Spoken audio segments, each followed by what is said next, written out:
Sir, ഈ തഹാവൂർ റാണയുമായി ബന്ധപ്പെട്ട് ഇപ്പോൾ കേൾക്കുന്ന ഒരു പേരാണ് CAM ബഷീർ. മലയാളിയാണ്. ഇയാളും റാണയും തമ്മിലുള്ള ബന്ധം എന്താ? ഇയാൾ ആരാ?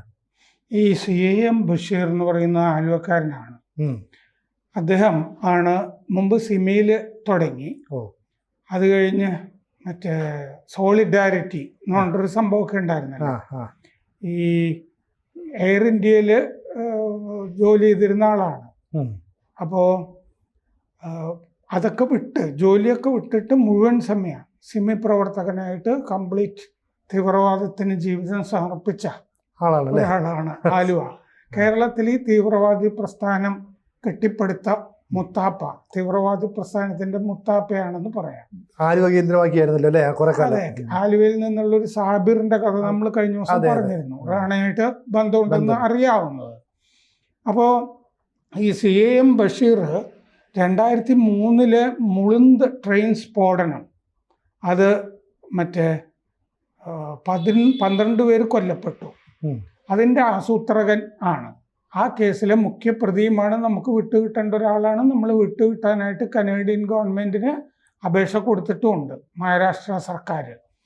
അപ്പോൾ ഇയാൾ സാധാരണഗതിയിൽ പാകിസ്ഥാനും കാനഡയ്ക്കും ഇടയിൽ ഷട്ടിൽ ചെയ്തുകൊണ്ടിരുന്ന ഒരാളാണ്. കനേഡിയൻ പൗരനാണ് റാണ. ഇയാൾ കാനഡയിൽ കുറക്കാലം ജീവിക്കുക മാത്രമല്ല, 2023 ഇയാൾ കാനഡയിലെ ഒരു വിമാനത്താവളത്തിൽ വെച്ച് പിടിച്ചിട്ട് ഈ CAM ബഷീറിനെ അവിടെ ജയിലിലിട്ടിരിക്കുകയാണ് ഇപ്പോൾ. അപ്പോൾ റാണയും ഈ ബഷീറും തമ്മിലുള്ള ബന്ധം ത്തെപ്പറ്റി സൂചനകളുണ്ട്. അത് കൂടുതൽ അന്വേഷണങ്ങൾ നടന്നു വരികയാണ്. കൈമാറി കിട്ടുമ്പോഴാണ് കേരളത്തിൽ ഇയാൾക്കെതിരെ പ്രത്യേകിച്ച് കേസൊന്നും ഇല്ല താനും ഈ ബഷീറിനെതിരെ. ഇതെല്ലാം കഴിഞ്ഞിട്ട് കേരളത്തിലെ പോലീസ് ഇയാളുടെ വീട്ടിൽ പോവുകയൊക്കെ ചെയ്തിരുന്നു. അന്വേഷണം അത് കേന്ദ്ര ഏജൻസികൾ ചോദിച്ചിട്ടുമൊക്കെ അന്വേഷിച്ചതൊക്കെ ആയിരിക്കാം. അപ്പോൾ 2003 മുളുന്ത് ട്രെയിൻ സ്ഫോടന കേസിലെ മുഖ്യപ്രതി മുംബൈയിൽ നിന്ന് 1993 ഒളിവിൽ പോയത് പിന്നെ പാകിസ്ഥാനിലേക്കും പിന്നെ സൗദി അറേബ്യയിലേക്കും ആണെന്നൊക്കെ നമുക്കറിയാം. ആലുവയിൽ ചേനപ്പറമ്പിൽ അബ്ദുൾ ഖാദർ മുഹമ്മദ് ബഷീർ എന്നാണ് മുഴുവൻ പേര്. എയർ ഇന്ത്യയിൽ മെയിൻ്റനൻസ് എഞ്ചിനീയർ ആയിരുന്നു.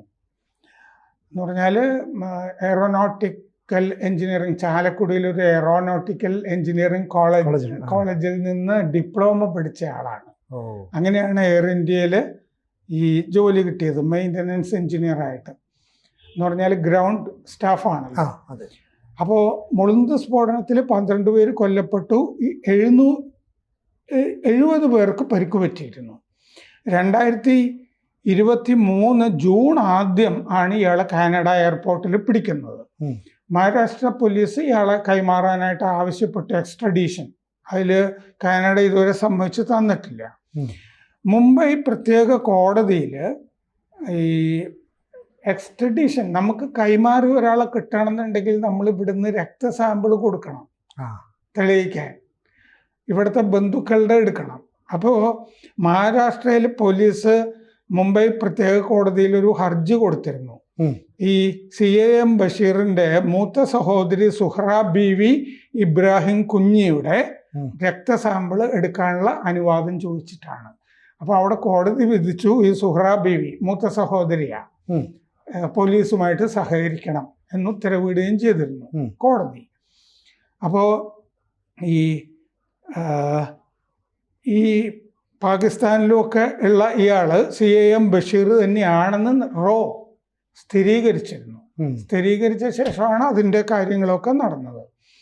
കേരള പോലീസ് ആ ഘട്ടത്തിൽ ഇയാളുടെ വീട്ടിൽ പോയി ആലുവയിൽ.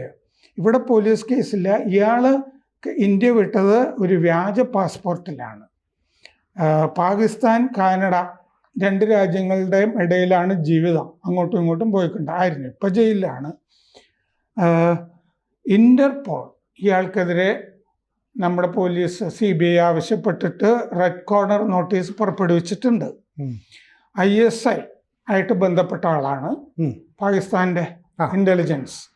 അവരുടെ K2 പദ്ധതിയുമായിട്ട് ഇയാൾക്ക് ബന്ധമുണ്ടായിരുന്നു. K2 പദ്ധതി എന്ന് പറഞ്ഞാൽ കശ്മീർ ടു ഖലിസ്ഥാൻ. കശ്മീർ അവരുടേതാക്കുക, ഖലിസ്ഥാൻ ഭീകരവാദികളെ സഹായിക്കുക, ഖലിസ്ഥാനം ഉണ്ടാക്കുക. അതാണ് ISIയുടെ ആ കാലത്ത് പദ്ധതിയായിരുന്നു. ഇതിനു വേണ്ടി യുവാക്കളെ റിക്രൂട്ട് ചെയ്യുന്ന പരിപാടിയായിരുന്നു ഇയാൾക്ക്. യുവാക്കളെ റിക്രൂട്ട് ചെയ്തിട്ട് ലഷ്കർ-ഇ-തയ്യബയുടെ ക്യാമ്പിലേക്ക് കൊണ്ടുപോവുക. അങ്ങനെ മലയാളി യുവാക്കളുടെ തീവ്രവാദ റിക്രൂട്ട്മെന്റ് ആദ്യം തുടങ്ങിയ ആളാണ് CAM ബഷീർ. 1960 ആലുവയ്ക്കടുത്ത് കപ്രശ്ശേരിയിലാണ് ഇയാൾ ജനിച്ചത്. അബ്ദുൾ ഖാദറിന്റെ ഇളയ മകൻ. ഇയാൾക്ക് 4 സഹോദരന്മാരുണ്ട്, 2 സഹോദരിമാരും ഉണ്ട്. നെടുമ്പശ്ശേരി മാർ അത്തനേഷ്യസ് സ്കൂളിലും ആലുവ UC കോളേജിലുമാണ് പഠിച്ചത്. കോളേജിൽ പ്രഭാഷകനൊക്കെ ആയിരുന്നു. NCCയിലുണ്ടായിരുന്നു. എന്നിട്ടാണ് പാഴായിപ്പോയത്. ചാലക്കുടിയിൽ ഈ പറഞ്ഞ എയറോനോട്ടിക്സ് കോളേജിൽ ഡിപ്ലോമ എടുത്തിട്ട് ബംഗളൂരിലെ ഫ്ലൈറ്റ് ട്രെയിനിങ് ഇൻസ്റ്റിറ്റ്യൂട്ടിലും പഠിച്ചിരുന്നു. മുംബൈ എയർ ഇന്ത്യയിൽ 1980കളുടെ ഒടുവിൽ ഇയാൾക്ക് ജോലി കിട്ടിയിരുന്നു. ആ സമയത്താണ് ഈ സിമിയിൽ ആകൃഷ്ടനായത്. 1991 ജോലി വിട്ടു. അത് കഴിഞ്ഞ് സിമിയുടെ ഫുൾ ടൈമറായി. പൂർണ്ണസമയം സിമിക്ക് വേണ്ടി ചെലവാക്കുക എന്നുള്ളത്. 1993 ബാന്ദ്രയിൽ, അതായത് 1993 എന്ന് പറഞ്ഞാൽ 1992 ബാബറി മസ്ജിദ് തകർത്തല്ലോ. അത് കഴിയുമ്പോൾ ഈ തീവ്രവാദികൾക്ക്, ഇസ്ലാമിസ്റ്റുകൾക്ക് വലിയ വേദന വന്നല്ലോ. അങ്ങനെ 1993 ബാന്ദ്രയിൽ ഒരു സോളിഡാരിറ്റി വലിയ പ്രകടനവും റാലിയും ഒക്കെ നടന്നു. അതിൻ്റെ പ്രധാന സംഘാടകനായിരുന്നു ഇയാൾ. 10,000 പേര് പങ്കെടുത്തു. പശ്ചിമേഷ്യൻ രാജ്യങ്ങളിൽ നിന്നുള്ള ആളുകളൊക്കെ പങ്കെടുത്തിരുന്നു. ഇന്ത്യക്കാർ മാത്രമല്ല ഈ 10,000-ൽ. പിന്നെ 1993 സ്ഫോടനത്തിന് മുമ്പ്, മുളുന്ത് ട്രെയിൻ സ്ഫോടനത്തിന് മുമ്പ് ഇയാൾ സൗദിയിലേക്ക് പോയിരുന്നു. 90കളുടെ മധ്യത്തിൽ കേരളത്തിൽ ജിഹാദി ശൃംഖല ഉണ്ടാക്കി ഇയാൾ. പാകിസ്ഥാനിലേക്ക് പരിശീലനത്തിന് പോയ ആദ്യത്തെ ജിഹാദികളുടെ ബാച്ചിൽപ്പെട്ട ആളാണ് ഈ CAM ബഷീർ. ആദ്യ ബാച്ചല്ലേ. പല നല്ല കാര്യങ്ങളിലും ആദ്യ ബാച്ചിൽ ഞാൻ പെട്ടതാണ് ആളുകൾ അഭിമാനത്തോടു കൂടി പറയും. ഇയാളും അഭിമാനത്തോടു കൂടി പാകിസ്ഥാൻകാരോട് പറയുന്നുണ്ടാവുമായിരിക്കും. 1993 ശേഷം കുടുംബമായിട്ട് ബന്ധമില്ല ഇയാൾക്ക്. പാകിസ്ഥാനിൽ വ്യാജ പാസ്പോർട്ടിൽ പോയിട്ട് സൗദിയിൽ ഒളിയിടം കണ്ടെത്തി. ഈ ആലുവയിലെ പറമ്പയം എന്ന് പറഞ്ഞ സ്ഥലത്ത് 1993 ഇയാൾ അവസാനമായിട്ട് എത്തിയിരുന്നു. അത് ഉമ്മയ്ക്കൊപ്പം ഒരാഴ്ച താമസിച്ചു. അത് കഴിഞ്ഞ് വന്നിട്ടില്ല. അതായത് കേരളത്തിലെ ഒരു സാധാരണ ഗ്രാമത്തിൽ നിന്ന് ഒരു ആഗോള ജിഹാദി ശൃംഖല കെട്ടിപ്പടുത്ത ആൾ എന്നുള്ള നിലയ്ക്കാണ് ഈ CAM ബഷീർ ഉള്ളത്. ഇപ്പോൾ ശരിക്കും പറഞ്ഞാൽ ഈ CAM ബഷീറിനെ പോലെയുള്ള മലയാളികൾ ഇത്തരം ഒരു സ്ലീപ്പർ സെല്ലായിട്ട് ഇവിടെ ഉണ്ട് എന്നുള്ളത് ശരിക്കും പോലീസിനൊന്നും അറിയാത്തതാണോ, അതോ അറിഞ്ഞിട്ടും അവരതൊക്കെ കണ്ണടച്ചത്? CAM ബഷീറിൻ്റെ കാര്യം 1993 മുതൽ കാര്യമായിട്ട് അറിയാം.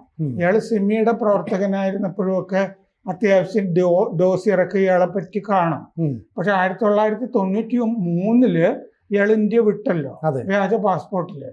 സൗദി, പാകിസ്ഥാൻ ഒക്കെ പോയി, കാനഡയും ഒക്കെ ആയി.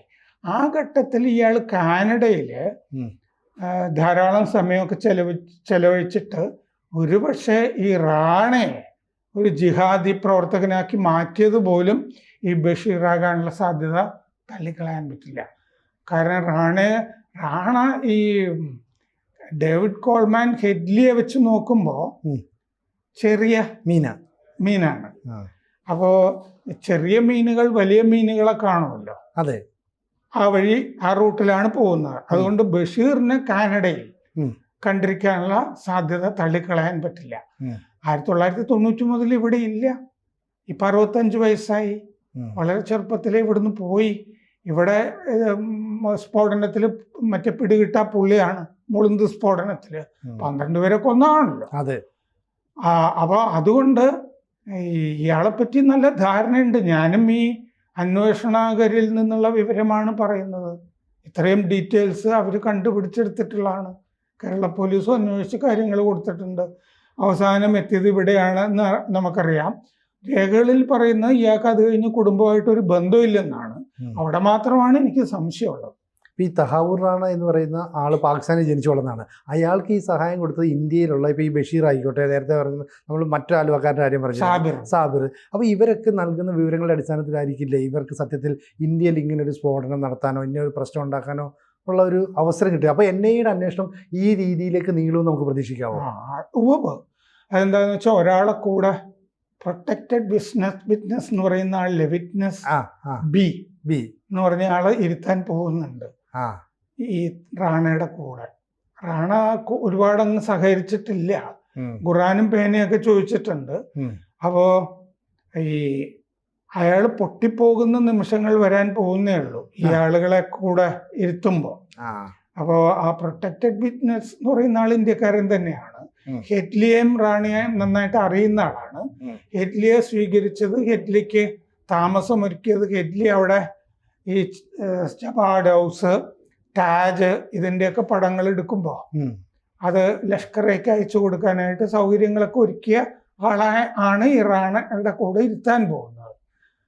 കോടതി രേഖകളിലും അയാളുടെ പേരില്ല, കാരണം ലഷ്കറെ അയാളെ തീർത്ത് കളയാൻ സാധ്യതയുണ്ടെന്നുള്ള അതുകൊണ്ടൊരു സംരക്ഷണം ഒരുക്കുന്നതാണ് അയാൾക്ക്.